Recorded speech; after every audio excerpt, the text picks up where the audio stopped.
কখনো কি মনে হয়েছে আমার গুনাহ অনেক বেশি, এত বেশি যে আল্লাহ হয়তো আর কোনোদিন আমাকে ক্ষমাই করবেন না? হয়তো তুমি নামাজ ছেড়ে দিয়েছিলে বহু বছর আগে, হয়তো চোখের গুনাহ করেছো, হয়তো জিহবার গুনাহ করেছো, হয়তো কারো হক নষ্ট করেছো, হয়তো এমন পাপ করেছো যেটা কাউকে বলতে তোমার লজ্জা লাগে, নিজেকেই ঘৃণা হয়। আজ এই কথাগুলো শোনো, মন খুলে শোনো। আল্লাহর কাছে গুনাহ বড় না, আল্লাহর কাছে হতাশা বড় গুনাহ। যে আল্লাহ এক ফোঁটা পানি থেকে মানুষ বানাতে পারেন, যে আল্লাহ শুকনো হাড়ে প্রাণ ফিরিয়ে দিতে পারেন, সেই আল্লাহ কি তোমার ৯০ বছরের গুনাহ মাফ করতে পারবেন না?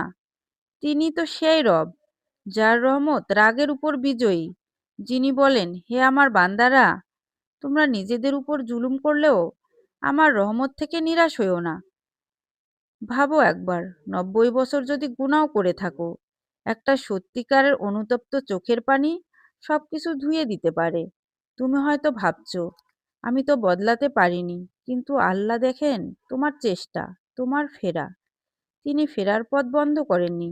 আজ যদি তুমি বলো, হে আল্লাহ, আমি ভুল করেছি, এই একটি বাক্যই তোমার জীবন ঘুরিয়ে দিতে পারে অনেকভাবেই। বয়স হয়ে গেছে, আর লাভ নেই, না, আল্লাহর দরবারে শেষ নিঃশ্বাস পর্যন্ত ফেরার সুযোগ আছে। হয়তো আজই সেই দিন, যেদিন আল্লাহ তোমার জীবনের কালো অধ্যায়গুলো সাদা করে দিতে চান। তোমার অতীত তোমাকে সংজ্ঞায়িত করে না, তোমার তওবা তোমাকে সংজ্ঞায়িত করে। আজ শুধু এই কথাটা মনে রেখো, আল্লাহ তোমাকে ঘৃণা করেন না, তিনি অপেক্ষা করেন। এবং এই মুহূর্তে চলুন আমরা দোয়াটা পড়ে আসি। তবে দোয়াটা পড়ার আগে, যদি ইসলামকে ভালোবেসে থাকেন তাহলে একটি লাইক দিন। আর যদি নবীজি হজরত মোহাম্মদ সাল্লাল্লাহু আলাইহি সাল্লামকে ভালোবাসেন তাহলে চ্যানেলটি সাবস্ক্রাইব করুন। আর কমেন্টস বক্সে ৩ বার আমিন, আমিন, আমিন লিখে চলুন দোয়াতে শরিক হয়ে যাই।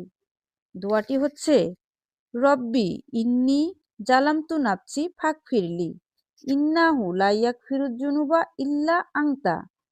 রব্বি ইন্নি জালামতু নাফসি ফাগফিরলি ইন্নাহু লা ইয়াগফিরুয যুনুবা ইল্লা আনতা।